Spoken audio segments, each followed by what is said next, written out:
So Alex Meyers, a popular film critic person here on YouTube, has recently sparked major controversy with his analysis of Obsession, which has quickly become one of the most talked about horror films of the last decade because of just how creepy he comes across in said review. Now look, this topic here is a whole can of worms, and I'm not gonna act as though all the hatred this guy is getting is completely justified in my opinion, because some people are obviously taking it a little too far. But I'm not gonna lie either, like, this video and its subsequent response are proper stinky videos. And the review itself is nothing short of an abomination. Like, yeah, I can definitely understand why this is causing the, I guess, semi-cancellation that the guy is now facing. I can't lie, I really want to get into this review as soon as possible, so we're gonna get into all that, of course, but before we do, be sure to subscribe to the channel, because if you don't, I'll quit. No more videos. This will be the last video if you don't subscribe, and I'll delete everything by the time you even finish it. And then the world will end, because I'm the only thing keeping it all together. Anyway, this is Alex Meyers here. They do, two videos a week, almost. Even though the videos are all animated, like, you can see this animated week guy here. There's no way these videos only take a couple days to make, so he's got a great team around him, for sure. Which always makes things like this a bit sadder, because if his career is negatively impacted in any way, shape, or form from this whole controversy, that's not just him being impacted, that's the entire team, which is lame. I'm not saying that's any reason not to hold him accountable for things that he deserves to be held accountable for, but it is something to bear in mind, at least in my opinion. Even if there's not much we can do about it, other than, I guess, hope that they find work somewhere. Although I don't think it'll go that far. Like, I think this guy's career is steadily safe. I don't think his views will be impacted, especially because when you look at this guy's videos, they're all like very much centered towards children who I don't think are going to care as much about this Obsession review. Now, I've been aware of this guy for a while as someone who's very deep into movie YouTube, and I'm a big movie head myself. I watch one every day, pretty much. But when I say I watch them, I don't mean like the movies this guy covers, maybe once every, now and then, but, I tend to watch movies that are more like for, not children. Not that there's anything wrong with children's movies, of course, but like, it's not like the only thing I watch, if that makes sense. Which there's a lot of movie reviewers here on YouTube that do exclusively go over children's content. And like, again, that's okay, but it is very important to realize that this channel here, he talks about children's movies pretty much exclusively. We take a scroll through here. There's like 5 Toy Story review videos in a row. And then there's like some weird high school movies. You've got Hoppers, some Pixar stuff. You've got the Mario movie, some Colleen Hoover stuff. It's not necessarily for children, but it's very much, sort of tween stuff, I guess. Things that have no substance or depth to them is what I'm like, that's where I'm getting at here, right? Now, I'm surprised this guy even made an Obsession video to begin with. And you got this video here, Ralph Breaks the Internet. You've got Bridgerton, Young Sherlock. You got Wreck-It Ralph again, Zootopia. Again, all children's movies. Some of them are great films, but these are children's films. Obsession, it's like when you only cover children's films, and that's sort of the extent of your analysis, then covering a movie as, as nuanced as Obsession, in my opinion, is never really going to go down too well. And if it does go down too well, you're really going to have to sort of show off your film critic chops, if that makes sense, because as someone who's been aware of this guy for a while and has seen a couple of his videos, I've always had an issue with just how shallow his analysis has always been. It's the type of channel that I'd click on, watch a video, and go, oh, I'm very much not the target audience for someone like this, as someone who truly appreciates deeply the art of filmmaking. And that's not me being like a pretentious twat, it's just very obvious that this guy is a kids channel that covers kids movies, right? In a very childish way. Like, he doesn't even cover them in, a necessarily nuanced or exciting fashion. And unfortunately, one thing we see in the Obsession review that we're going to talk about is, I think because he knows he has this reputation, he tries to give the illusion of nuance and understanding and sort of this really complex analysis of the interpersonal dynamics between all the characters and all the crimes being committed and such.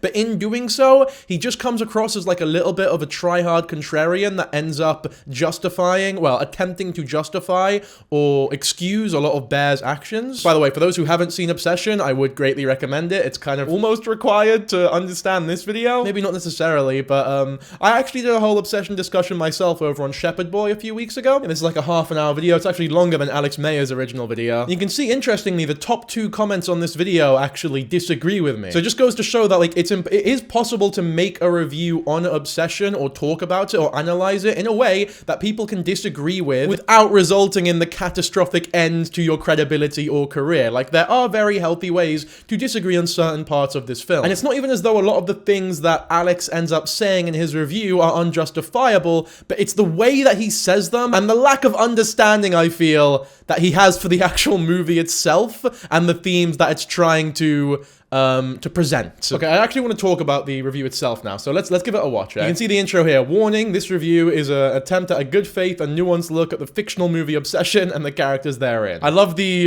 qualifier of the fictional movie Obsession, almost as if to say, nothing I say about this film actually matters because it's not real. Which I understand to an extent. Some people are taking the film a little bit too literally, like some people are using it as proof that men will act a certain way. Proof obviously isn't the right word, but it is a very good interpretation of the way that a lot of men will act in a lot of different situations, for sure. There's definitely a theme in the movie of, like, if there's a man who isn't doing anything evil, it might not be because they're virtuous and great people. It might just be because they literally lack the ability or haven't been given the opportunity to enact said evil actions, which I definitely feel as though we see a lot in Bear. It's like, yeah, even though the movie is fictional, it doesn't mean that a lot of the lessons and a lot of the commentary that is being shown through it aren't incredibly real. And again, like, Breaking Bad is fictional, but whenever I see someone talk about it and they have like a particular disdain towards Skylar White, I side-eye them at the very least. Like, I think this is not someone I'm gonna get along with. And even though it might seem small and menial, it means they probably hate women.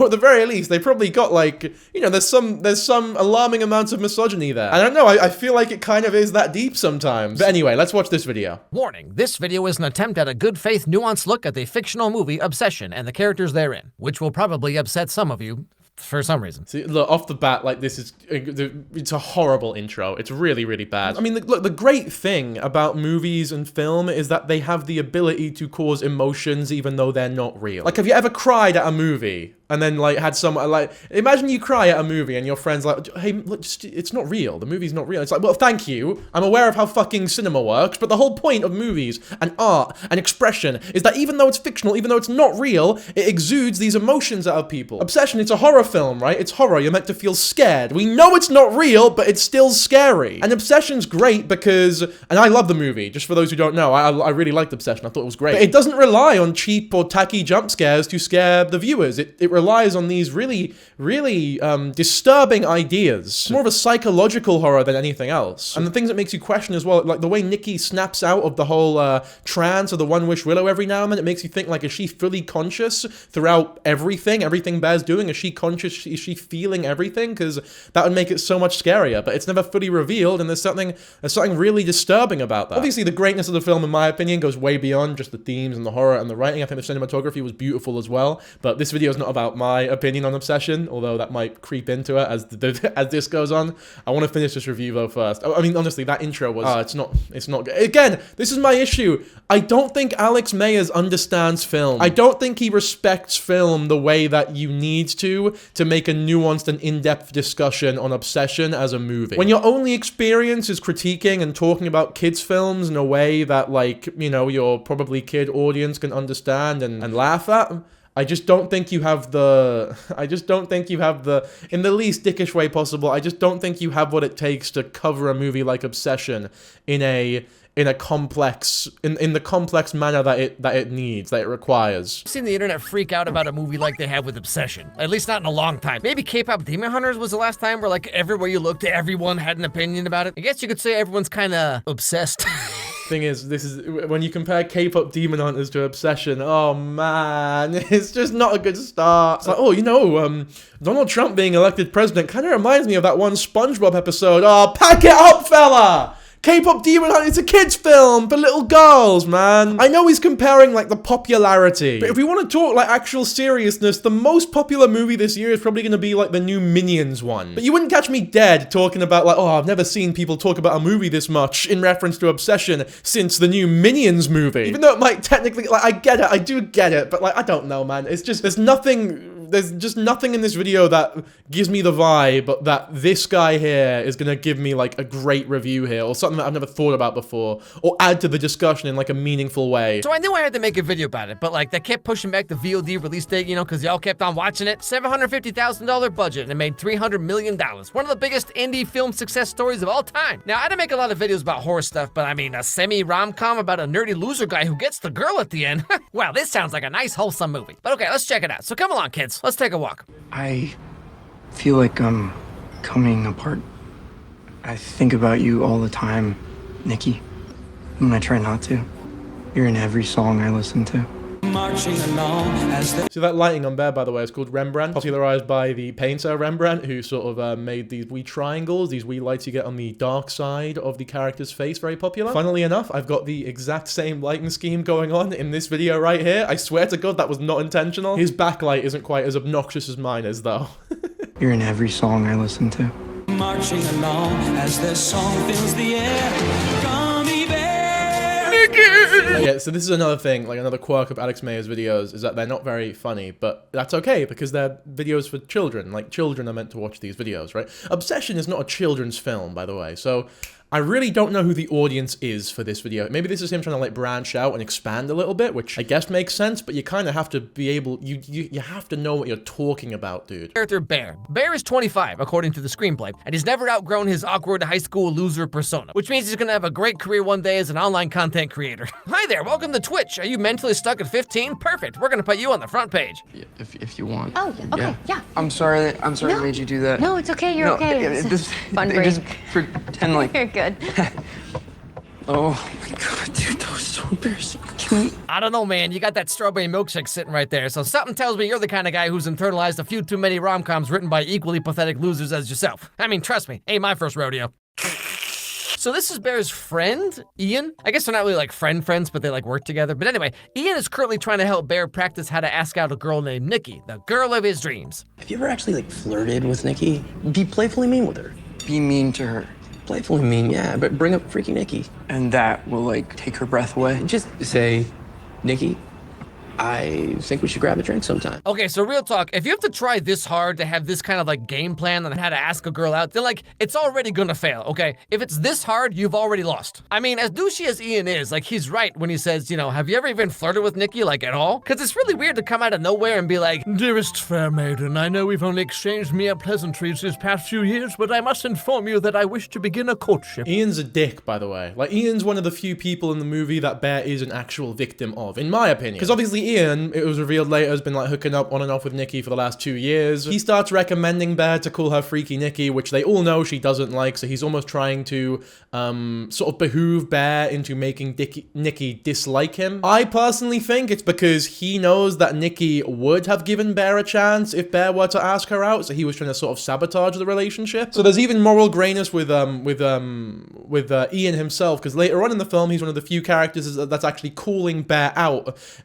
in terms of how he's getting with Nikki and how weird everyone finds it. And I personally interpret that as him being jealous, not because he actually cares about Nikki's well-being. I just don't think that he's happy that the girl that he was hooking up with is now in like this committed relationship with Bear, who he obviously sees as lesser than him, in my opinion. Like, they're not real friends. I don't think his concern for Nikki or the relationship came out of this like real moral altruistic sort of vibe that he has. I don't think he's a good person either. And I do think that Bear is legitimately a victim of his fucking horrible and vindictive advice, for sure. Bro, I just came over here to fart, okay? Anyway, so that night, Bear goes home and finds his cat dead. Apparently it got into his grandma's medicine or whatever. No. Oh, no.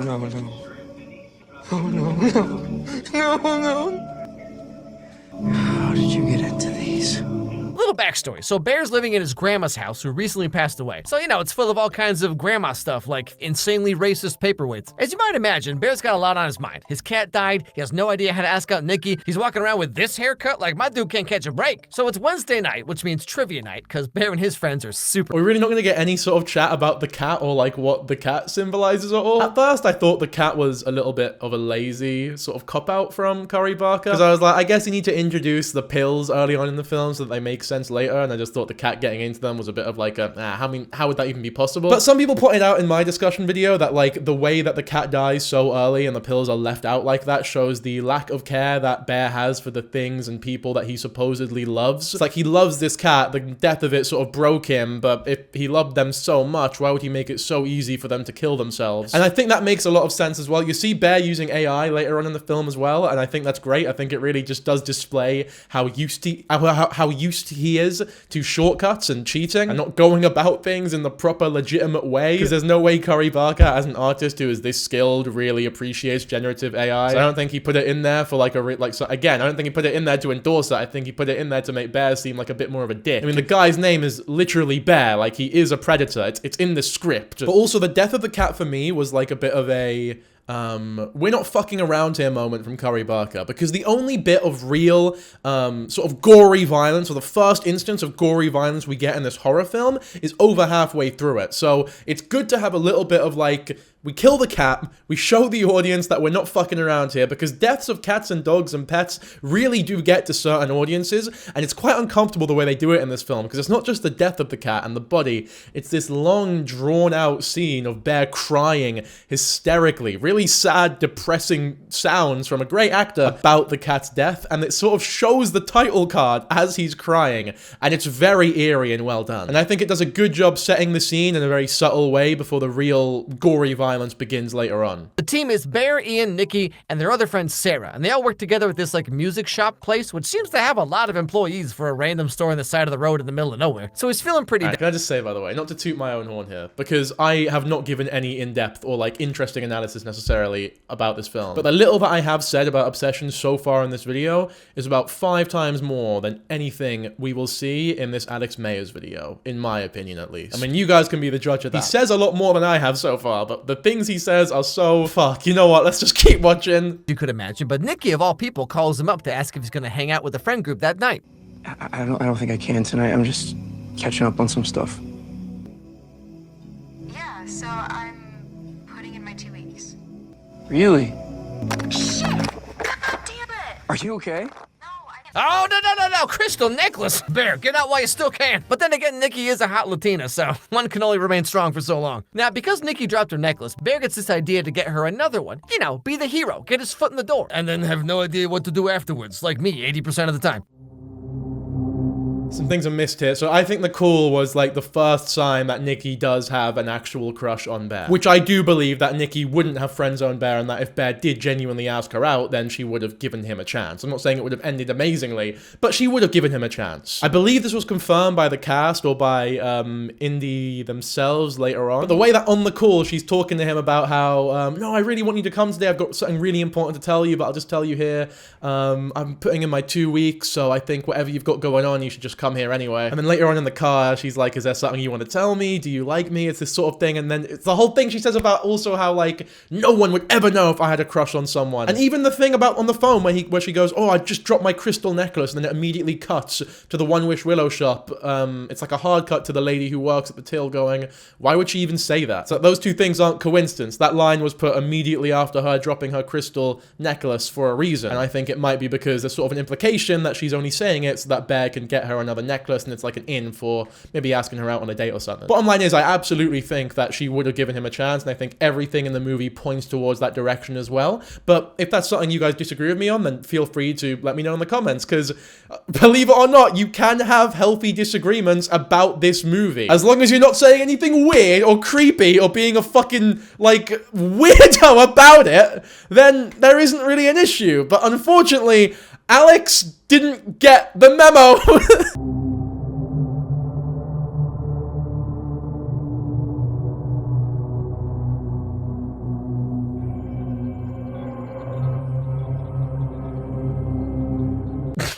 I love how it says amaze your friends.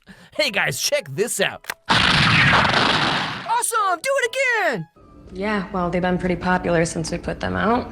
You know, everybody wants a wish. Some people don't open them, but the people who do, you know, come back and complain. Or it does work and it like ruins their lives. Or they die or wish they were dead. Ah, yes, the millennial special. Rather experienced myself. Also, you know, it's kind of funny that Bear is better at flirting with this girl here than he is with the girl he actually likes, which is such a real thing, by the way. Why does that happen? Such a real thing, by the way. Why does that happen? How old is this guy? I need to know how old he is. Because, like, that is a real thing if you're a fucking child. He's 38 years old. No, he's 38 years old. He's 38 years old. He's 38 years old, trying to relate to, like, the way that teenagers flirt with each other. Oh, no. Is this, like, too judgmental of me? Such a real thing, by the way. Why does that happen? You're 38, brother. You should know how to talk to women. Don't even know. Bear wasn't even flirting with her. That's not what flirting is. They were just talking. If it was a man at the till, I guarantee you he doesn't say that Bear was flirting with them. Again, is that too fucking woke for me to say? I don't know, man. It's just, it seems so obvious to me. Pina colada? Don't make fun of my drink. What? I like a man who's in touch with his feminine. Hey, whoa, didn't ask your opinion, Nikki. So here we get a look at who Nikki is. And she seems like she's kind of one of those girls who's like those like ball buster types, you know? She's always like, ha, bitch can't handle all this. I've never met a guy who can keep up with me. And then they just lay there like SpongeBob. What the fuck? What? I don't remember that part of the review. I sort of skimmed through this in like wanting to, Jesus Christ. Okay. If this is the type of shit we're getting, I might need to lower the volume of my microphone because I'm gonna get quite loud. What? Sorry, what? He seems like one of those bullbuster types who sort of gets all aggressive at you in real life and then lays there like starfishes, basically. I don't know, I personally didn't get that vibe. I think she was just written to be like a very intentionally bubbly and attractive character. I don't think we're meant to interpret what she's like in bed necessarily based on how she interacts with the three friends that we see her interact with. I get it if you want to make maybe a comedic observation about what they might be like in bed, I guess, but like, this doesn't seem like the most appropriate movie to do that to. Like, if you want to jokingly say, oh, I bet Knuckles the Echidna has great dick or something like that, because, well, echidnas have 8 dicks, actually, I think. They have, like, 8-headed dicks. It's like, that's one thing. It's a joke. It's humorous. It's like, yeah, we get it. It's like, you don't actually, it's whatever, right? Random example, but it's like, I would understand it's a joke, right? But this is a movie where, like, she gets raped multiple times by Bear. Like, Bear serially rapes this woman. It's pretty undeniable, and, like, Bear is a rapist. There's no getting past that. Like, it's just one of those things that you kind of have to accept in order to understand this movie, is that Bear is a rapist. Now, I'm not saying that it's impossible to have any sympathy for Bear at any point during this film, but the bit that you have to battle with if you do feel sympathy for him is that he is a rapist. And it's this very interesting dichotomy of, even though we are presenting you a character who is a rapist, how much sympathy do you feel for them based on everything you've seen in the movie, based on how Ian treats him, based on how the One-Wish Willow unexpectedly turned out to be real and ruined his life and killed all his friends. It's not unreasonable to feel a little bit sorry for Bear after all of this insane shit is happening. However, you also need to accept that he is, in fact, a rapist. And one thing that I do feel as though is unreasonable, which I've been seeing a lot less of now, but to say that Bear is a victim of... To say Bear is a victim just generally of maybe Ian or the One-Wish Willow or the supernatural experiences that this world sort of takes place in, that's one thing. But to say that Bear is a victim of Nikki in any way, shape, or form, no, not even I personally think. I think it's crazy. I think it's ridiculous. I think if you are someone with that opinion, you are legitimately... I probably wouldn't even have you in my circle of friends. Fuck the probably. I wouldn't have you anywhere near my circle of friends. Because that is very much an I hate Skylar White type opinion. In fact, it's probably worse. It's way worse. But it's the same kind of general vibe of, I can tell a lot about you as a person based on your opinion of this fictional world. But earlier, Bear was like, you want me to be mean to her? Why would I do that? But then she's literally doing the same thing to him right now, and it's clearly working. So, interesting. No, but, oh man. So, being playfully mean to someone that you like is very normal and friendly. There's nothing wrong with that. But Nikki has made it clear on multiple occasions that she does not appreciate when you call her Freaky Nikki. You can sort of playfully tease her or take the piss about other shit that she has not communicated with you would be an issue, but when someone sort of trusts you with a bit of information or a bit of vulnerability and goes, hey look, this is off limits, do not mention my dead dad or whatever, whatever, or this nickname that I got bullied for horrifically in secondary, don't bring that up because it makes me feel like shit, you probably shouldn't fucking do it. Like, if Bear had made it abundantly clear at any point in their friendship that he really doesn't like it when people make fun of him for acting, a little camp or buying feminine drinks, and Nikki were to still tease him in that way because of the fucking pina colada, then that would be a legitimate issue. But you can tell by the way they're interacting that Bear is kind of into it. Like, they're both mutually into it. They're being friendly. This is like fucking... It's not even humanity 101. It's like, these are just things we sort of intrinsically, instinctively understand about communication and humanity and how we talk to each other. If you hang out with a good friend of yours, you're gonna bust their balls at one point during the meetup. It's just part of being pals. I don't know why, it's just... Again, though, I don't know if it's just an excuse to sort of drop a joke in, because this is a very comedy-focused channel. It's a light-hearted channel. It's a fucking kids channel. He shouldn't have covered this movie to begin with. And if you are to cover it, then cover it a little bit more tastefully than the way you'd cover Toy Story. About to start, and Bear's left standing there with Sarah, the other girl they work with that I mentioned, and he tells her that his cat died earlier that night. He died. What? Film trivia. Sandy died. Okay, this first one's a two-parter. What? And you have to answer both. Here we go. Really? This animated film features a blue genie. Here, I'm so sorry. Wait, hold on, back up. So the trivia topic was early film trivia, and the question was, this film has a blue genie that grants wishes. Ah, yes, the ancient year of 1992. But more importantly, so here we get a look into the dynamics of the whole friend group, okay? So Ian is kind of like a douche, right? Nikki seems like one of those girls who's one of the guys, you know? No, she doesn't. No, she doesn't seem like one of those girls who's one of the guys. She just seems like a normal... She's just a girl. She's just a girl who's in a friend group with two guys and two gals. They're barely even a friend group. They just work together. You can see the pub, by the way. It was called Barker's Bar or Barker's Pub or something like that. So it's literally Curry Barker's own little world that he's manufactured and created this friend group inside of. That's why they're able to talk at such low volumes in this crowded fucking pub. Like, usually I'd have a problem with that in films, because it's like, no one talks as quietly in bars, but because it's Barker's little world that he's made, and he's very obvious about that, it almost, you don't even mind it. Like, it doesn't even matter to you at that point. So you don't question why we don't really meet any of their real, genuine friends. Clearly into Bear on some level, and he just, like, doesn't notice, doesn't care. So Bear's choices are Crystal Mommy or Septum Girl. So like, this dude never stood a chance. Like, you might as well put that chastity belt in your Amazon cart right now, my dude. Fuck me, dude. You know, every time this guy, like, tells a joke about women or, like, a specific niche of woman, talking about septum piercings or what the fuck was the other genre he gave? Notice, doesn't care. So Bear's choices are Crystal Mommy or Septum Girl. So like, Crystal Mummy or Septum Girl. Yeah, every time he tells a joke like that, I sort of instinctively, in my brain, this sort of just instinctively flashes a picture of his 38-year-old self just in front of the camera, trying to use all this, like, millennial humor. It's like, come on, dude. Also, it's made pretty fucking clear that Bear does know Sarah has a crush on him. He just doesn't feel the same way. I think partially that's put there so that he almost has a like a point of comparison to how Nikki how he feels Nikki feels about him. It's like he can almost picture how bad it would feel if he was forced to interact with Sarah in the same way that Nikki is being forced to interact with Bear after the One Wish Willow. But despite that, he just doesn't really care. He just keeps raping her. This dude never stood a chance. Like, you might as well put that chastity belt in your Amazon cart right now, my dude. You think just because a girl has a septum piercing, they're gonna be all into chastity? But, like, come on, dude. I get it. It's a joke, but dude, it's just a really creepy. This guy's 38. This guy's 38 years old, dude. Go home. Nikki needs a ride, and so of course Bear's like, Long day. I don't want to go to the next fucking bar with My you guys. car's headed to Greedos. We could drop her off on the way. I can take you home. Okay. Jesus, Ian. Ian, get your girl home safe. Ew, don't say it like that. See you later, Bear. All right, Bear. yeah, that's me. You're probably wondering how I got here. So Bear takes Nikki home, and of course on the way they have some kind of heart-to-heart talk, you know, talk about life, man. It's all very Life is Strange, you know what I'm saying? Come on, Max, let's get out of this town. I hate my dad. Just not happy there. I mean, it's just a job, Nikki. Yeah, well, I want to write.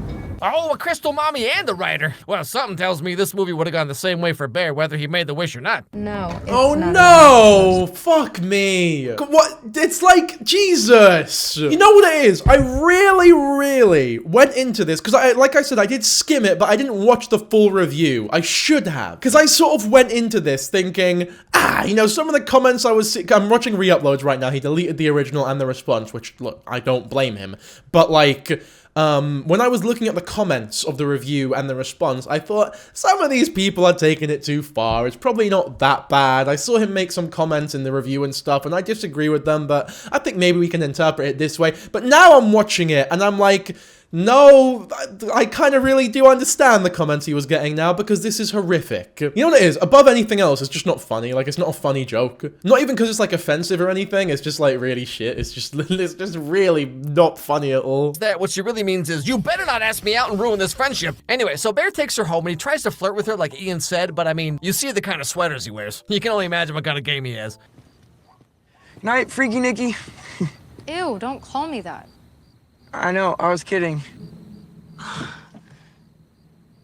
Do you like me?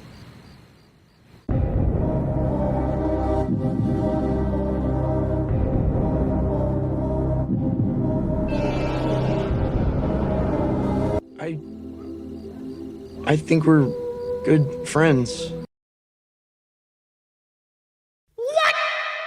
My dude, she's leaving anyway. This is your chance. She says, do you like me? And then you say, what? Yes, I do. Also, apropos of nothing, I'm gonna get a haircut, so don't worry. So even like the really stereotypical sort of bitchy valet voice that he gives to Nikki, even though she doesn't sound like that at all, it's just little bits of really subtle misogyny, in my opinion. And again, now I feel as though this is the type, man, edgy 14-year-old me would watch this video that I'm making right now and go, you soft bat, like, what happened to you?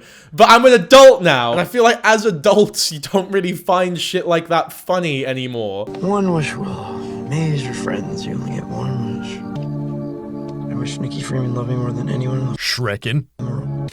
It's just cringe, man. It's just cringe. And again, I just get this flash of 38-year-old Alex Meyers when a joke like that is told. It's just cringe. It's just so cringe. It's not funny. It's not funny unless you're a 6-year-old. None of this video is funny unless you're 6 years old. But if you're 6 years old, you shouldn't be watching an obsession video to begin with. Bear was just a dude with a crush on a girl that he was too scared to talk to. Okay, a story of my life. He pulls out this $7 wishing toy. He's like, golly gee, I sure wish Nikki loved me too. But here's where everything changes, okay? Maybe you want to come inside? I mean, I did just lose my cat, Bear. You lost your cat? Oh, wait. I mean, you lost your cat. I'm so sorry. So as you can see, Nikki's starting to act a little out of character. She's saying things that don't make sense. She also demands to go over to his house to spend the night. Yeah. I'm sorry. Yeah. Nikki. Why?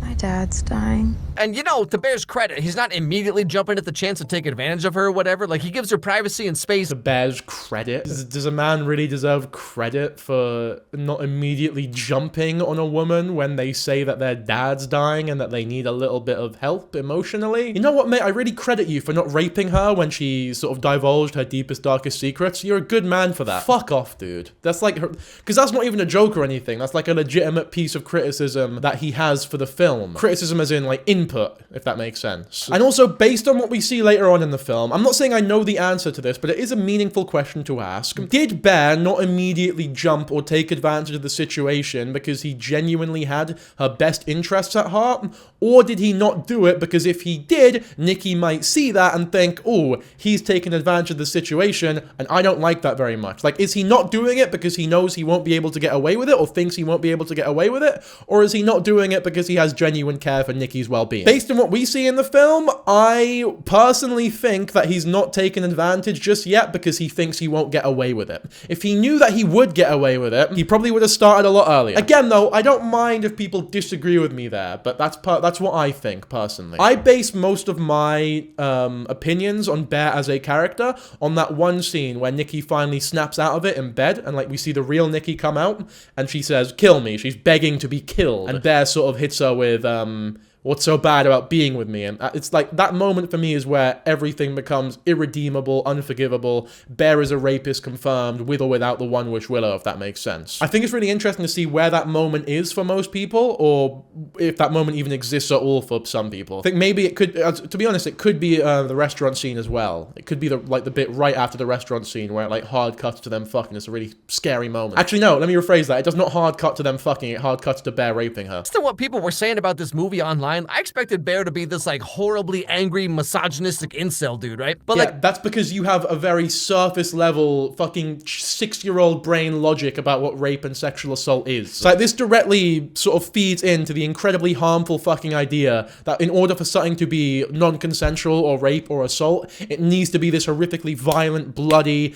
act where it's like explicitly said, do you want to have sex with me? No? Well, I don't care! I'm gonna do it anyway! That's not what it is most of the time. Like, if that's what you were expecting based on the discussion surrounding this movie, I'm sorry, but you're a fucking idiot. And this is it. This is where it goes beyond. Alex he doesn't just not understand film. He doesn't just not understand obsession. I don't think he understands sexual assault either. up until this point, he's just some super socially awkward loser who has a crush on a girl, and he uses a $7 wishing toy that he assumes is not going to work. And then when Nikki starts acting like this, he's very confused and put off by it. Yeah, I mean, I'll give him that, I guess. I don't think that Bear is necessarily a horrible person for making the wish itself, because, yeah, there's no way he would have expected the wish to actually work. That is something a lot of people, I think, have unfairly been forgetting, is that they almost say it as though, or talk about the film as though he made the wish expecting it to work. I don't think that's fair at all necessarily, but when it becomes very obvious that the wish has worked, the way that he responds to that can absolutely be criticized. What were you doing?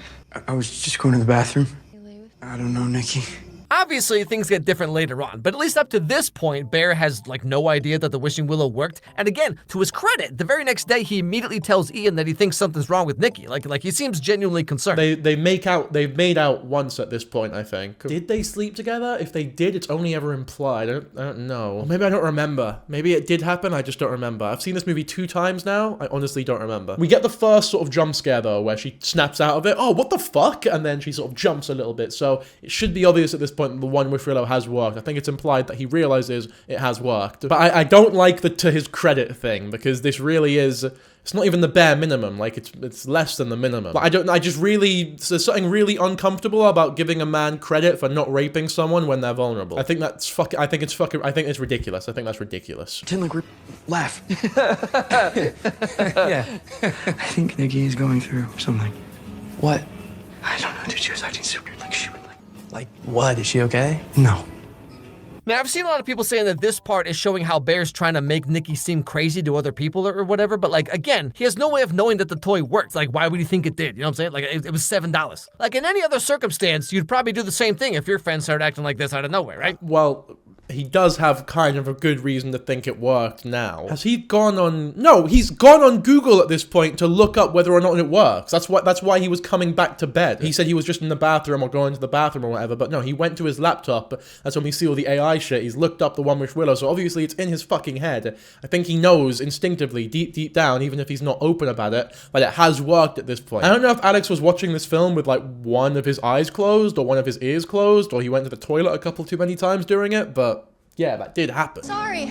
You kissed me! I know, I thought I saw something. So at this point, Bear thinks that Nikki was acting weird, kissed him, freaked out, etc. because she was on drugs, right? So again, to him, in this moment, it all seems totally above board. But then, out of nowhere, Nikki goes over to Bear's house to apologize. I was on MDMA, so if I was weird, that's why, and not saying that you took advantage of me. Nikki, I didn't know you were on drugs.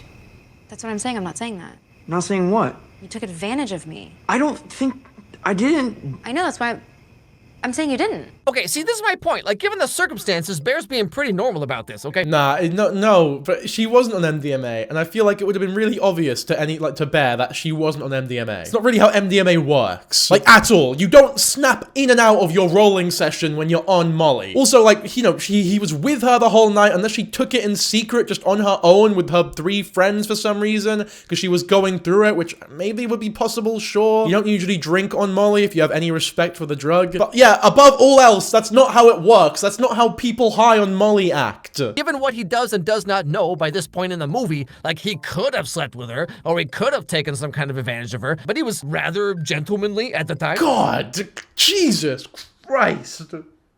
This is really fucking creepy, dude. What is this depiction of the fucking someone like thinking about raping a woman? You got her sort of like laid out with her ass in the air, and then you've got this man dancing like a fucking. Oh, Alex, you're a fool. What is this, dude? Sound like, you know, oh, it was like, oh, you know, I could rape you right now. I could do whatever I wanted to, but because I'm such a nice, gentle sir, I wouldn't even dream about doing something like that. He's so horrible. I'm not like the other guys who would. Fuck off. This is crazy. Or he could have taken some kind of advantage of her, but he was rather gentlemanly at the time. I mean, you know, for a guy who has this many Cosby sweaters. Wait, do you think this was on purpose? Like, do you think they dressed him like this intentionally? I really like what we have, and I want to be honest about some things, and it's really important for me. It's okay. I know you like me, Bear. Why do you like me? Would it freak you out if I said yes?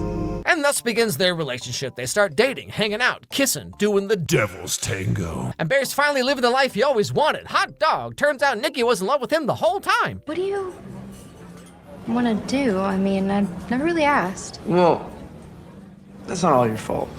Call me a closed book. Well, I guess the good thing about a closed book is that I can return it to the Scholastic Book Fair and exchange it for the new Animorphs book. Maybe this is the one where things finally start making sense. That was a belter joke. That honestly, I'm dying laughing right here. I don't like, you know what I like? There's a really subtle rendition of a Kirby's Epic Yarn song in the background there. And that's really put me up. I don't like that. Because I loved Kirby's Epic Yarn. It was one of the first video games I think I ever played. And now it's ruined for me. No, it still doesn't. Now, suddenly, Bear gets a phone call from Ian. See, remember when Nikki told Bear that her dad was, like, sick or whatever? And Bear told that to Ian, and apparently Ian looked into this, because as far as Ian knew, Nikki hated her dad and hasn't seen or talked to him in, like, years. I'm not gonna tell Sarah about this because I don't want to spread drama. I looked into Nikki's dad having cancer, and he's healthy as a... The heck does that mean? My dude, babies just have constant projectile vomit and diarrhea. The heck you talking about? Also, how exactly would you find this out? Like, pretty sure you can't just call up a hospital and they tell you someone's medical history. Okay, so is Ian lying about this? Or was Nikki lying to Ian and Sarah about her dad this whole time? But okay, let's assume it's all true. Bear goes back to talk to Nikki about what he just learned. Does your dad really have cancer? Oh, no, no. What? No, no, no, no, no, no, no, no, don't say that! I thought we were having a nice day! Okay, see, Bear, I don't know why you're making this face. You wanted the Crystal Mommy Latina experience, and you got the Crystal Mommy Latina experience. But here's where Bear starts to maybe kind of... What is this Latina thing, by the way? Is this what, like, I've heard, there was a video a while ago where I questioned this stereotype as well. Because there's not much Latina shit in the UK. Spanish is nowhere near as popular here as it is in America. Obviously, there are a lot of Spanish people for sure, but, like, it's nowhere near as popular. And it's all situated in London, basically. So this stereotype about, like, the spicy, like, aggressive Latino women thing, it's not really a thing here. I don't know if Alex is Latino, or if this is like an acceptable joke over in the States that people can tell, or like a stereotype that just isn't that deep, really. I don't know, it does seem a little grim. It's not, I just don't think it's very funny. Above all else, it's just not funny. It just really isn't. Crystal Mummy Latino experience, and then they just fucking get up and, like, you've given Bear so much credit so far. You've criticized Nikki for being a crystal girl, for being Latina, for being like a starfish in bed, which you just meaninglessly assume of her, for being like like a pick-me as well, like being a part of the boy type gal, for being like weird and feminine with, oh, I don't know, I'm not, maybe you don't like me or anything. Like, yeah, this is really... The more I think about it, this is a really fucking genuinely misogynistic video that is, yeah, I think it is sort of showing a lot of the blind spots that Alex does have in terms of his misogynistic outlook on movies and film and just life in general. This is really not a good video. It's really off-putting. It is really, really fucking creepy. Bear, I love you so much. I don't think I could live without you. You love me more than anyone in the world? Yes, more than anyone. Now, okay, up to this point, I feel like Bear has plausible deniability. I mean, there's no way he would have known the cheap toy would work. He was genuinely concerned for Nikki the day after it started, and he refused to take advantage of her even when it was, like, presented to him, right? I mean, she kissed him after all, right? Now, right here, though, at the halfway point of the movie, he does finally start to realize that the wish actually worked. But, like, even then, like, literally every rom-com is about trying to find a way to get the other person to like you, or you manufacture a meet cute or whatever, right? Like, I've seen some internet comment threads where it's like, he only saw her as an object and wanted to remove her autonomy. That's why he made that wish. But like he didn't wish that she would do whatever he wanted, or I wish that she would become obsessed with me and me only. He specifically wished that Nikki would love him more than anyone, which is literally what everyone who has ever had a crush wants. Like every single fanfic about like, golly gee, I sure wish One Direction would kidnap me and fall in love with me all at the same time. Like as if half the girls who saw this movie haven't wished the exact same thing before. Hello, it is I, Willem Dafoe, from the movie The Lighthouse, and I've secretly been in love with you for years. Maybe as children, but like Bear's 25-year-old man, you know? Very childish way of thinking about love and crushes, and I wish they'd love me more than anyone in the fucking world. Like, yeah, maybe, I guess. He wasn't expecting it to be real, sure. But you sort of compare it to how in every rom-com, the goal is to make the other person like you. But making the other person, first of all, making someone like you is like such a weird way of putting it. You can't make someone like you. You can just make yourself someone worthy of liking. It's a Gravity Falls quote, that one. Big up Dipper Pines. See? Some children's media has a couple of bangers in there. But in the rom-coms, usually the methods to make someone like you, quote unquote, are sort of methods that don't involve mind control or supernatural or brainwashing or rape. It's usually like, I don't know, you play a fucking song on your guitar and she likes music, so she gets with you, or something like that. I don't know. Unlike Alex, I don't really spend my days watching children's rom-coms a lot of the time. I don't really know how they go. I'm also not too well versed in the minds of 13-year-old girls and how they interact with their crushes, so I'm not going to say with full certainty that every girl watching this video has made that wish before. Next, okay, if Bear had gone to the store specifically and been like, hey, do you have something that'll force a girl to fall in love with me? Or if he like searched on the internet for some kind of like weird ritual that's gonna make anyone fall in love with you, then yeah, that's some funky stuff, man. Or like, yeah, exactly, because in order for it to be morally wrong, it needs to be explicit rape. It needs to be,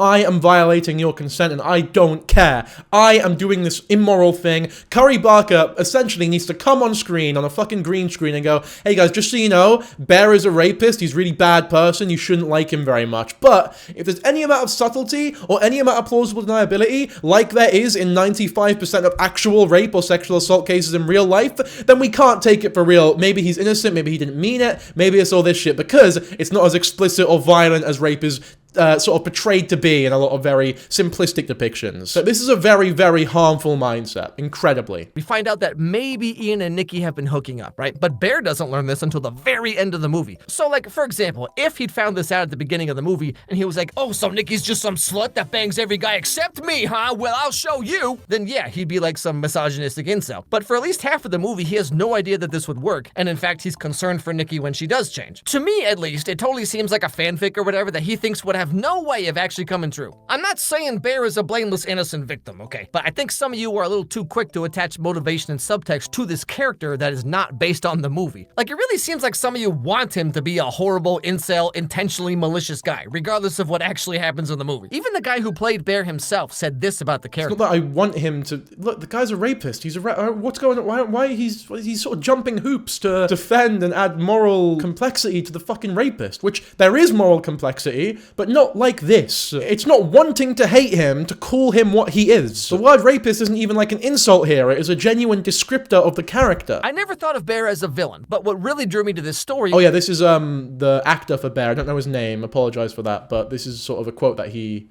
has about his own character, which I always love when the actors themselves talk about their own character, because they know the character better than anyone else, really, except maybe the director, but you know what I mean. So yeah, it's always really interesting when I hear shit like this. And I have heard Bear's actor, what's his name? I want to actually like use his name. Michael Johnston. Okay, he's got the whitest name ever, by the way. He was a very underrated actor too, by the way. I know Indy did great, she did great, but like the rest of the cast did amazingly as well. Said this about the character. I never thought of Bear as a villain, but what really drew me to this story was the gray morals of it all. Bear has good in him and has bad in him, like all of us. I do think that he leans more toward the bad in a lot of ways. Fully the antagonist though? I don't think I would say fully, because the key thing is he didn't know that the wish was going to work. Sure, his desires were incredibly selfish, totally, 100%, but he didn't know the wish was going to work. And you have to assume that... Hang on, I want to read the rest of the quote. I love that it's not black and white. I love that it doesn't tell you how you should feel. It's really up to interpretation. That's an important part of the quote that's sort of left out in my opinion. Because it isn't black and white, and it doesn't tell you how you should feel. Like, the fact it is never explicitly said that Bear is a rapist, I think is good. Because it really does expose just how ignorant of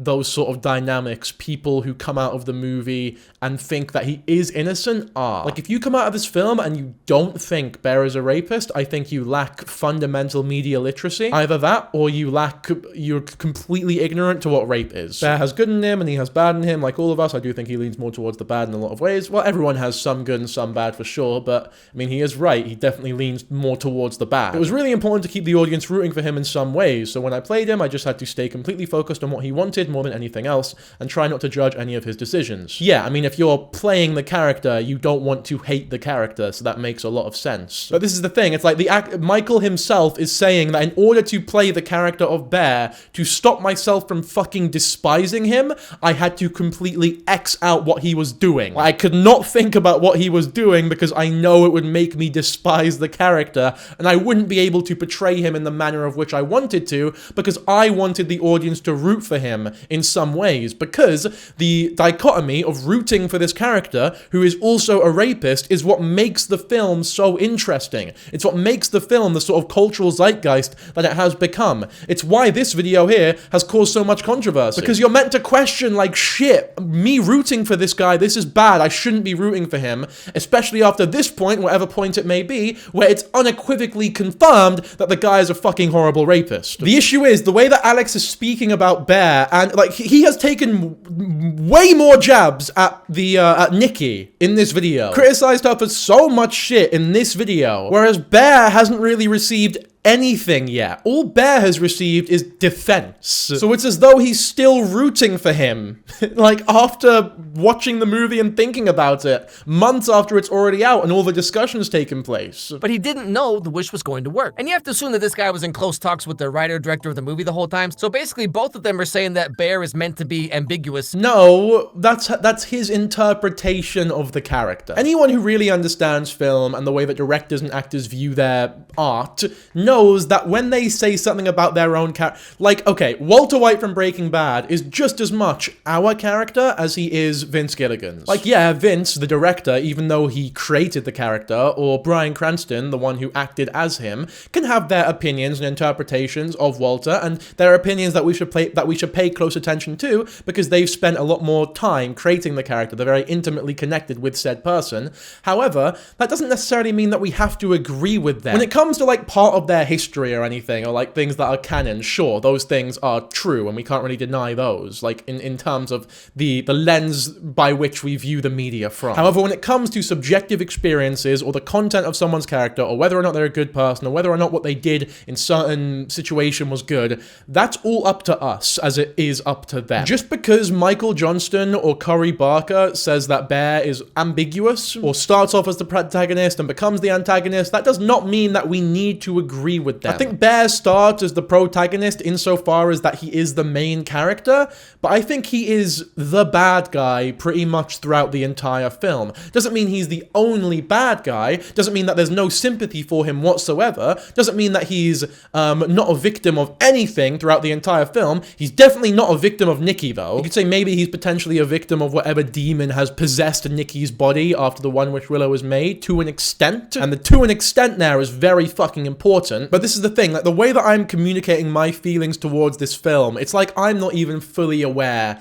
or fully defined in my opinion on it either. That's what makes the film so great, though. And I really don't like the way that Alex is going about it, because I love discussing movies like this, and I love the ambiguity of films like this, and when I talk about them, I sort of yearn for that discussion in the comments. Like, when I talked about it on Shepherd Boy, the comment section to that video is like one of the best comment sections I think I've ever received. I love that shit. The way that Alex is talking about the film here doesn't really invite a healthy conversation, as much as he's trying to give the illusion that it's like a nuanced discussion or whatever. It's like there's just so many moments of blatant misogyny, and we're not even fully done yet. Like, this only gets worse. Like, are you all equally upset about the Disney Channel original movie Zapped or 16 Wishes? Because fundamentally, these are all the same movie. Like, remember Descendants 1, Mal cast a spell that made Ben fall in love with her? Where's all the Reddit threads about that? I don't see no 2-hour video essays. See, again, this is the issue with being someone who only covers kids' films, covering obsession. First of all, if someone wants to make a big video essay about how wishing someone loves you in a children's film is like really bad, I think that would actually be a great video essay to make, because yeah, that's not a lesson that we should be teaching children. We should not be teaching children subliminally in TV shows that wishing for someone to love you and it then happening, resulting in a fruitful relationship, is a good thing. But above all else, that is not the point of the point of those movies is not to present the awfulness of said thing. Whereas this film, the entire concept of it is, this is a horrible wish that removes someone's conscious experience from their own body and leads to the total and utter control of whatever demon now possesses them. There's also no sex in those children's films, and by proxy, no rape. But you know what? I've not seen those films that he talked about or mentioned. I've never even heard of them, because again, well, you know what? I was going to say that I'm a fully grown man, but he's a fully grown man, and he seems to exclusively watch children's movies.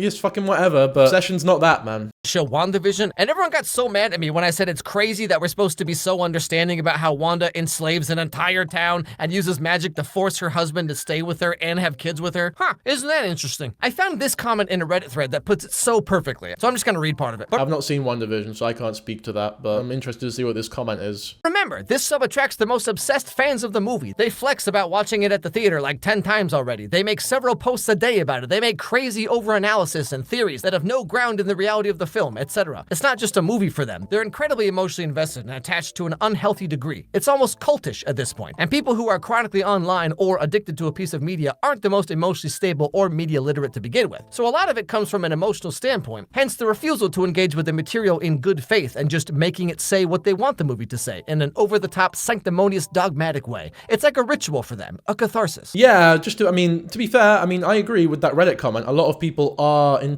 viewing the movie like that. And maybe whatever subreddit, I don't know what subreddit it's from though. The sub attracts the most obsessed fans of the movie, but I don't know what sub they're talking about. But like, I agree that whatever sub they're in, maybe that does attract this certain group of people here. This is a minority for sure though. And Alex's video here, Alex's review does not seem as though it's a response to the people who are interpreting the film like this, who are going fucking crazy and like actually obsessed with it or attached to an unhealthy degree and are completely unwilling or unmoving in their opinion. In fact, look, I can go to the Shepherd Boy video like I was talking about earlier. There are people in the comments with differing interpretations that then edit their comments later because maybe they heard me out or thought about it a little longer and change their minds. Because that's what healthy movie discussion looks like. I really fucking like movies, by the way. I don't know if you could tell. Here's a great comment, actually. The phrase people are looking for is tragic sympathy. That you pity the individual for the tragedies they endured and who they used to be, but you do not condone the villain they chose to become. I think that's great. Here we go. Here's the comment I was talking about. Nikki definitely would have friend-zoned him. I noticed it's mostly men saying she would have said yes. She likely wouldn't have went out with Bear without the wish. Which is totally fine to think that, sure. But then, they edit their comment. I'm beginning to think she might have given him a shot if he was honest about his feelings, but don't think she thought about him as more than a friend before the wish. So yeah, if someone does come out with an opinion that you think is particularly unhinged, maybe making a video like this where you're just a horrible misogynist and defend rape isn't really the best idea. Not real rape, just to be clear, obviously fictional rape, but still rape. Like, to immediately assume that all these people are unmoving in their obsession or attachment to the film is unfair in my opinion. Having a real genuine discussion and sitting down and actually talking about the media that they claim to enjoy so much, that's kind of just that's what humanity is all about, man. Like, what the fuck do we talk about on a regular basis? Oh, did you watch this movie? Did you watch this show? Did you listen to this album? Let's talk about it. See also Encanto. But anyway. Again, yep, just compare it to fucking Encanto, dude. Jesus Christ. Bear realizes that this happened because of the wish. He finds a phone number on the back of the box and he calls it to try and get his wish changed. It's her love. Oh no, yeah, okay, this is the moment where it becomes like irredeemable, actually. I forgot about this moment here. My bad for the earlier thing. It's this here. He's on the phone. I really wonder what Alex says about this shit, by the way, because there's no defending it in my opinion. Where Bear goes, oh, I don't want to cancel the wish. I want to alter the wish. Because he doesn't know it's real. No, he knows at this point, but he wants to alter it so that he gets to fuck Nikki as much as he wants, but none of the bad comes out of it. So essentially, he just wants a slave. He wants a sex slave. And he wants to turn Nikki into that unconsensually. That's what's going on here. That's absolutely what's going on here. Real. You chose this for her doesn't make it less. Okay, then I would like to cancel. We don't really do that. What? I love how chill the wizards are in this movie. Like, this dude's like, why did he cut out the bit where he says he wants to alter the wish and not cancel it? That's like a vital part of Bear's character. Why would you cut that out? yeah, so your girlfriend's soul is like trapped here or whatever. Anyway, I gotta go reheat my nachos, bro. Glaucoma or something. You know, I really appreciate him explaining the joke there because I wouldn't have got it otherwise. Side note, by the way, it is a funny joke. Not Alex, but the movie itself. So it's okay to laugh at this movie at the parts that are meant to be funny. I heard some people complaining that in their like theater showings, people would laugh at like the rape scenes and stuff. I did not get any of that at the theaters that I went to. Cinemas, I should say cinemas. I don't want to lose my Britishness here. But if that was a thing that's happening, then yeah, it's fucking grim. But like the idea that people can't laugh at any part of this film, I think that's also silly. Because there are some parts that are meant to be funny for sure. And I think the comedy works in this film to add some levity to what's otherwise a very disturbing film. Doctor? You want to talk to her? Who is that? Nikki?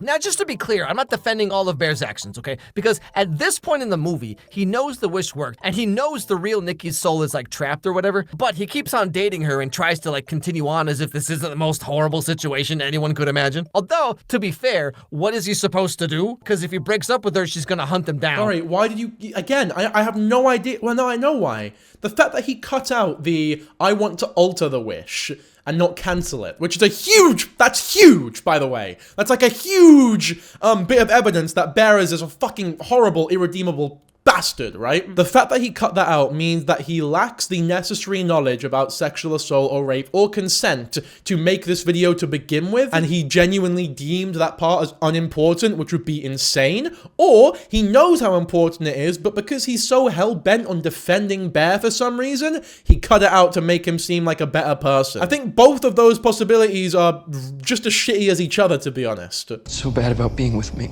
Okay, Bear, see, I was trying to be fair, okay? And then you go and you say that, like, maybe everyone's right about you, you know? And this is further solidified when... Maybe? What do you mean maybe? There's no maybe, dude. He knows it's not the real Nikki, and he knows the real Nikki is trapped. That's all we get. We get, like, what, 5 seconds of comedic... condemnation compared to everything else we got towards Nikki before the wish even took over, and like all the defense you were running for Bear beforehand when you know this is coming. But he still keeps going on like this. Anything you want me to No, be. don't say that. Anything you want me to be. Let me be Nikki. You're not being like me. I can't be Nikki!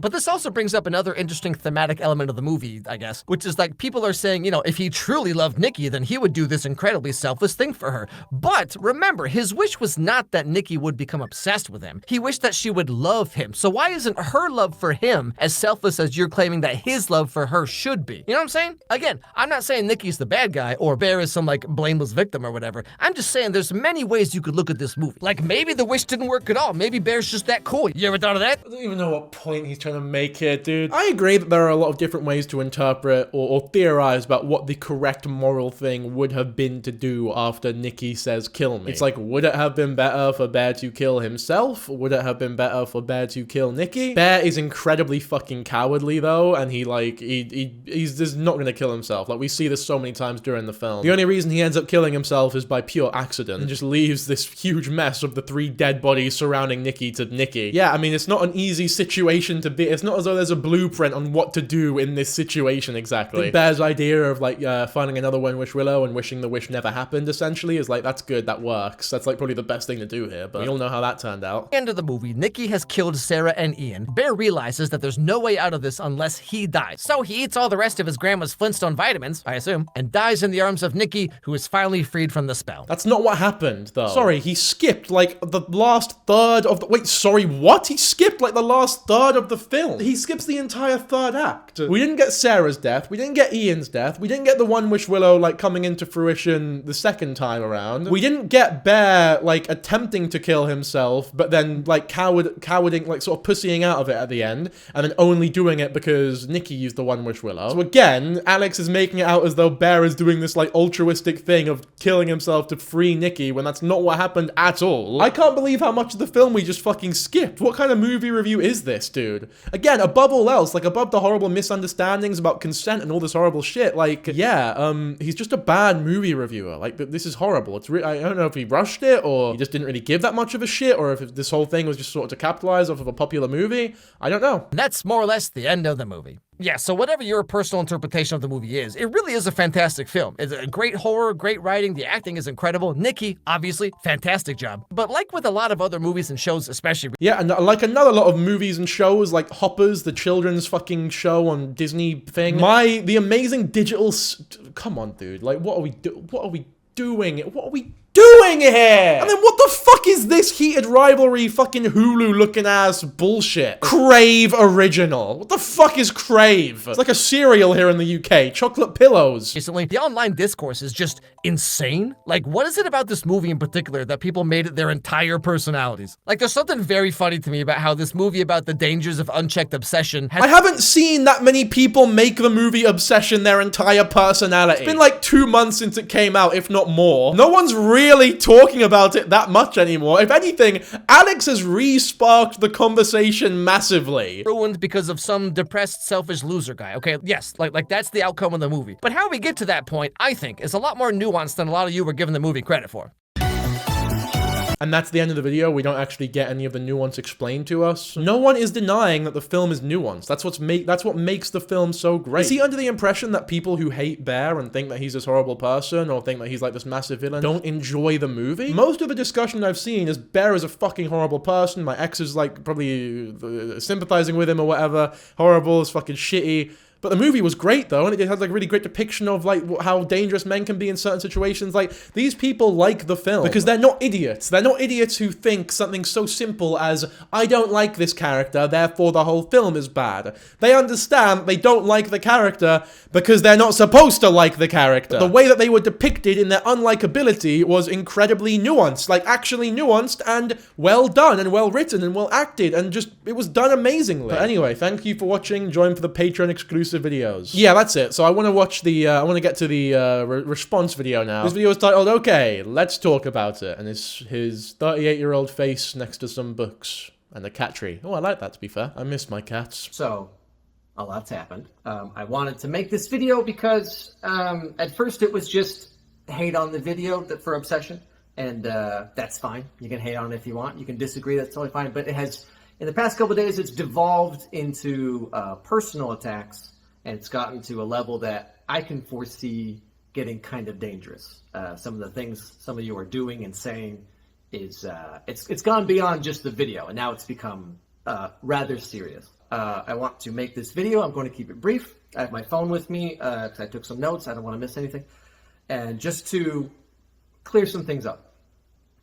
So first of all, I'm sorry if I worded my video in a way that made it sound like I am defending rape or pro-rape in some way. That is very much not the intention of the video. I think a better way to phrase it would have been something along the lines of, I am sorry for making my video in such a manner to where well-meaning people could have very understandably interpreted it as a defense of a fictional rapist. I think that would have been like a real, like something like that. Like if I'm the one who made this mistake, that's how I personally would have felt if I felt bad about, you know, the mistake that I had made. I don't think Alex Meyers is pro-rape, obviously. Anyone who's saying that, I think they're taking it a little too far. Was he defending rape? I mean, I don't know if I'd go so far as to say he was defending rape, but he was definitely giving way too much credit to someone who, just because it's fictional doesn't make it any less, fictional, but he was giving this fictional man way too much credit for doing what even shitty men should still be doing. Like, you could be the biggest arsehole in the world and you still wouldn't get any credit for doing those very, very surface level things. As I said in the beginning, it very much was meant to be a good faith sort of attempt at sort of looking at this movie as a work of fiction, as a piece of media to be consumed the same way you would do with a book or anything like that. So just to clear things up, sexual assault is bad. I count with a thumbs up first. This is not a thumbs up. Did you see that fucking text over there? That's so funny, dude. Sexual assault is bad.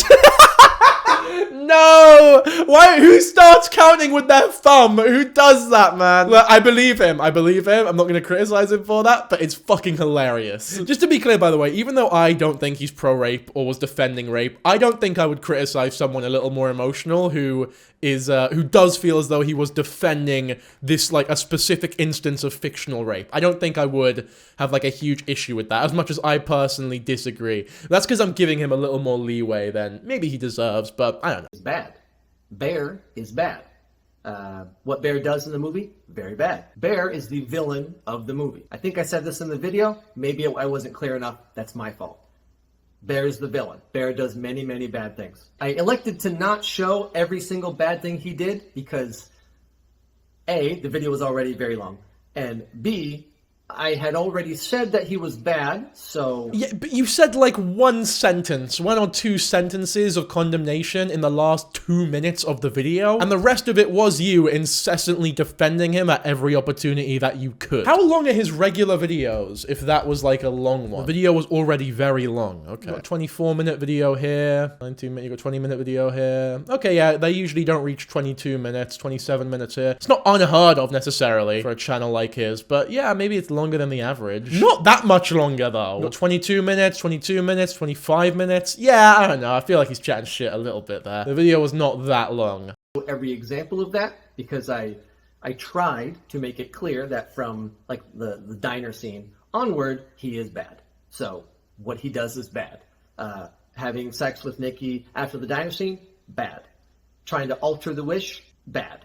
The full reaction to sleeping Nikki, talking to him like in her sleep or whatever, I didn't show that full thing because I thought I had already said that he was bad, and so his reaction to that is very bad and very telling that he is in fact the villain.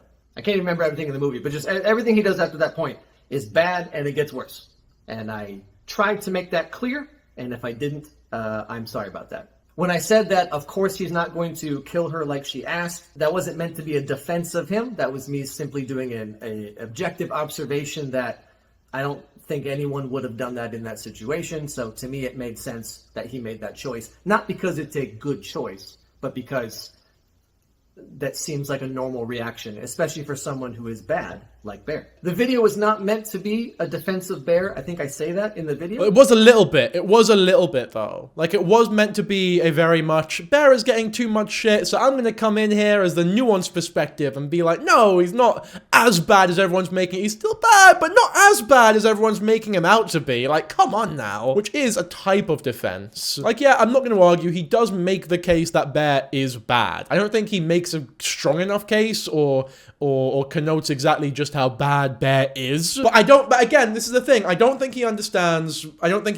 movies more than anything. I think he's got quite a very surface level interpretation of media. Observation of how he gets from the beginning of the movie to the end of the movie. Addressing some other comments, the Latina jokes. No, but the thing is, that's what's so great about the film is that he was the person he is at the end of the movie. He was that person at the beginning. It's just he wasn't given the ample opportunity to be able to enact the evil that he eventually does. It is, I know I've mentioned Breaking Bad a lot here, but there's this thing with great characters, with nuanced characters, where the thing that makes Walter White so interesting is that the person he is at the end of the show is the exact same person that he is at the start of the show, and it's what makes rewatching shows like Breaking Bad or Better Call Saul and movies like Obsession so interesting, is that you can see the parts, the quirks of their character that remain consistent throughout the entire film, and that they haven't really changed, but the circumstances surrounding them have allowed them to exude or exhibit the part of their personality that wasn't able to shine from the beginning. And when I say shine, I obviously don't mean positively. Were conceived by a Latino woman from Central America, and to me they seemed no more problematic than your average Instagram reel or like SNL skit, like the Bad Bunny Tia skit. To me, they seemed perfectly in line with all of that. Some people said that they were offended by those jokes. They were not meant to be as such. They were meant to be silly, written by someone who is in that group. Okay, those are the Latino jokes, I guess, because they were written by a Latino woman. Okay, well, I guess that's just a couple of, even more than one unfunny bastard in your group in your employee group over there. I guess not. I mean, I'm not offended by it necessarily, but it just wasn't that funny, and I'm not gonna, like, you know, tell people that they can't be offended by it. But again, though, as someone in the country where that stereotype doesn't really exist, I'm not gonna speak too much on that. I just don't know. The jokey nature of the video itself is not meant to make light of rape or make light of what happens in the movie directly, but rather that's how my videos have always been for 10 years. That's kind of the shtick that I do these goofy animated cartoon videos. Yeah, and that's fine, but you also make videos on children's media, like, exclusively. Obviously, there are some other videos where they're not all children's stuff, but it's like mostly 90%. A lot of them, most of them are children's stuff. I don't think he's ever covered something as heavy as obsession, and you do have to change the style of your content depending on the stuff you're talking about. You don't see me make videos on petty TikTok drama the same manner of which that I make videos on serious political topics. Perhaps the jokes were too jokey for the subject of the movie.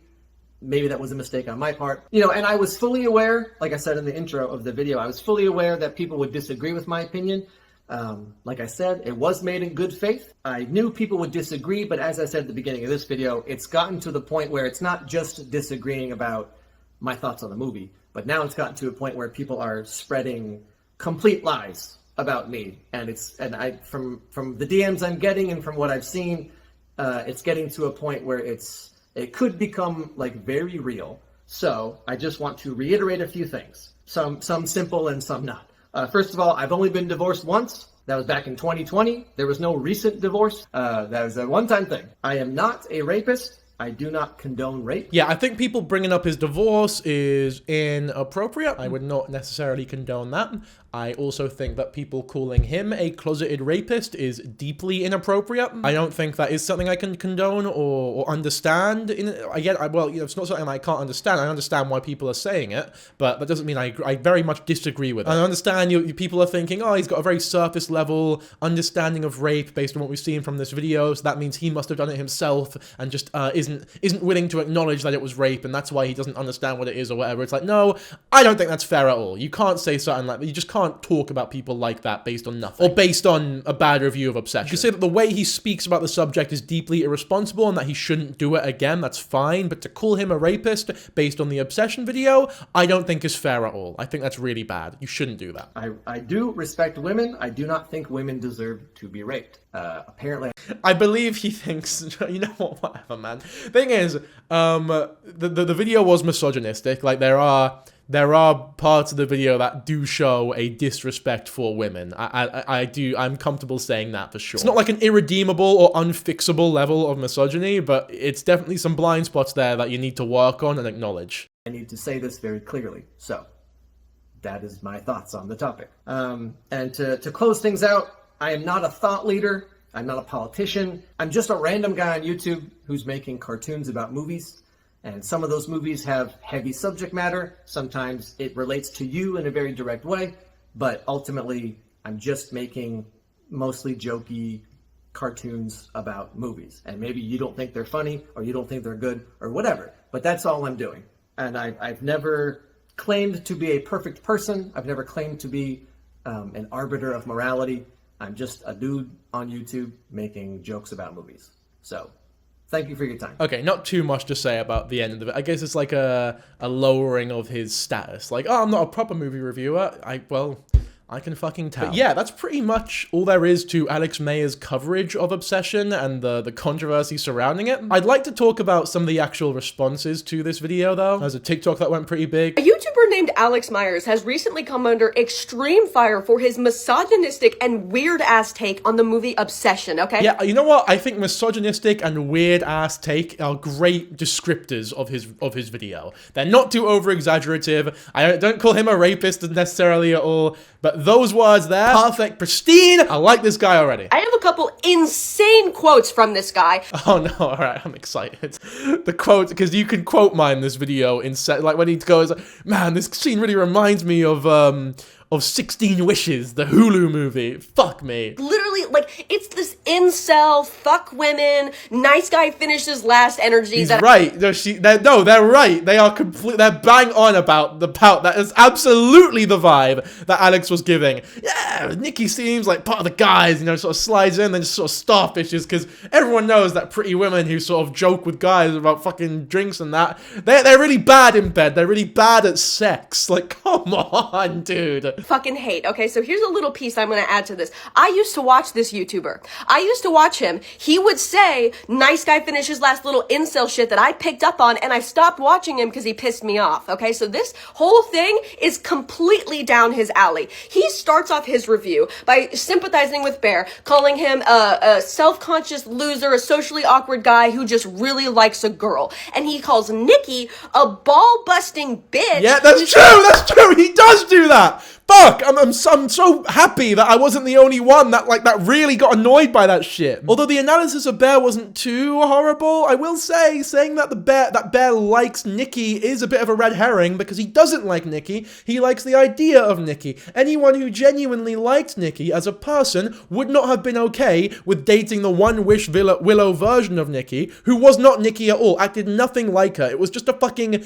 weird, perverse, love-bomby fucking weirdo in Nikki's body. So unless his attraction was just a surface level love for Nikki's body, then yeah, he definitely did not like Nikki whatsoever. And it doesn't seem as though Alex really understood that, because again, he doesn't understand film. There and is like, oh, no guys can handle me, you can't handle me, and then lays there like a dead fish. So he's already talking about sexual shit with Nikki.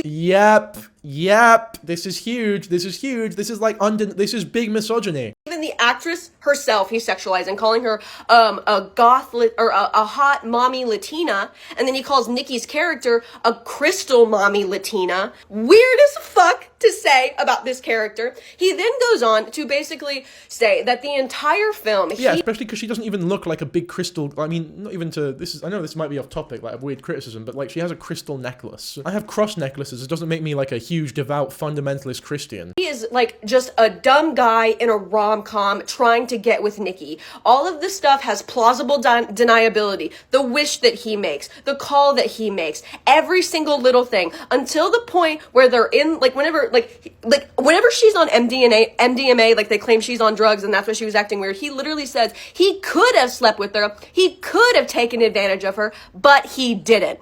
That's like one of the first things he says about like whenever she was like really fucked up, and we see like the first instance where she comes to his house and is all weird. He says that about that situation, okay? So then whenever the movie goes on, he's like, oh, Bear's just being like silly and like liking Nikki and wanting a rom-com. And then whenever it gets to the point where Nikki asks him to kill her, he's like, please, Bear, kill me.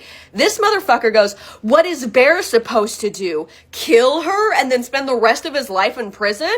Still sympathizing with Bear. Whenever Bear is on the phone call and finds out... I wouldn't say that was exactly sympathizing with Bear. That was more of like a legitimate, I don't know what I would have done in this scenario type thing. But putting yourself in the mind of a rapist is difficult, sure. But to actually like come up with a this is exactly what he should have done in that situation type thing would have been a little difficult. I wouldn't say it's sympathizing with him to say that you understand why he didn't just kill Nikki there and then. That's not me saying that the video was written well by any means. Like I even hate saying that because it almost sounds like I'm defending Alex now, but I kind of disagree with that point. That the One Wish Willow is a real thing and here's Nikki screaming. He does not address the fact that Bear tried to change his wish and not Yes, again, I'm so glad. Okay, I'm right back on this fucking person's side now. One point I disagree with, but that's okay. You're allowed to disagree with people online about film and media, as long as they're not a fucking creep about it, which this person isn't being, which is great. Thank you. And yes, absolutely, it's fucking vital. It's insane that he cut that bit out, because it is essentially him asking for a sex slave with a conscious experience in a real person's body. He wants a human fleshlight. He wants a human sex doll.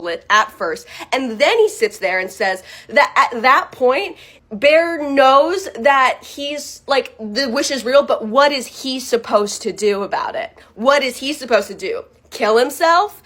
And obviously we all agree, yes. And then he goes, I shit you not, why, if he wished Nikki loved him so much, why isn't, let me get this exact. Yeah, he probably should. The thing is, the One Wish Willow, like, side idea that he had, that was good. But obviously Ian fucked it a bit with the wishing for $1 billion, but that was funny, and it led to some funny moments. And then the whole last, like, 10 minutes of the film are utter chaos, and they have, like, this whole mix of emotions. It's depressing, it's harrowing, it's horrifying, but it is also a little funny when there's like, some comedic moments in there. It's a great piece of media. It's an amazing film. But yeah, provided that didn't work, Bear killing himself probably would have been the most moral thing for him to do. But he's even too cowardly to do that. Like, even when it gets as bad as all of his friends are dead, he still doesn't even have it in him to kill himself. And it's like, what would he have done then? Just spent the rest of his days with this version of Nikki? Is that what he would have done? Because there's no way, I don't think he had it in him to kill Nikki either. But then Alex sort of gives him credit. Alex is like, oh no, he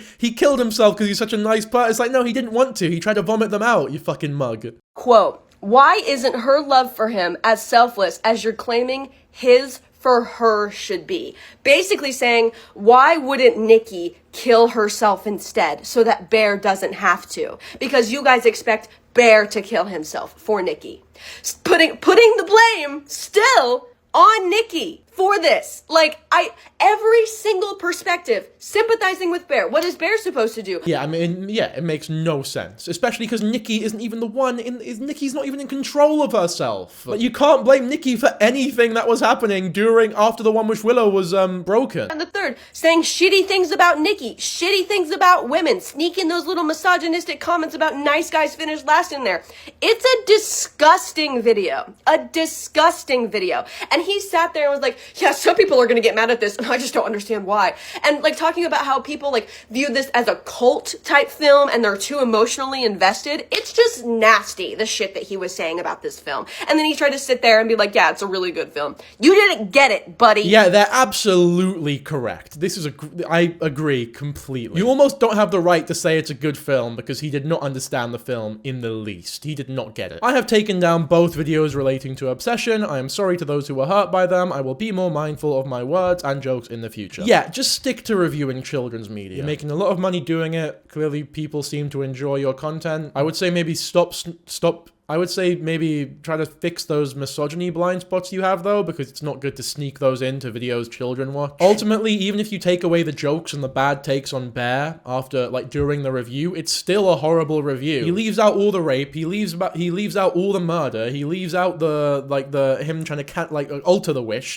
He leaves out the foe committing suicide and makes it out as though he did it out of some altruistic thing. These are all fucking pivotal moments that were purposefully left out, or he didn't understand the importance of them. He doesn't understand media. He doesn't know how to review films. The guy doesn't know what the fuck he's talking about. It would be one thing if he was like a misogynist, but he understood film and was like a good reviewer and all this shit, right? But like, no, he's got nothing. He's got nothing going on. He's like, this is a I hate this guy's channel. I think it's shit. I think he's fucking horrible. I think he's a massive hack. But hey, what are you gonna do?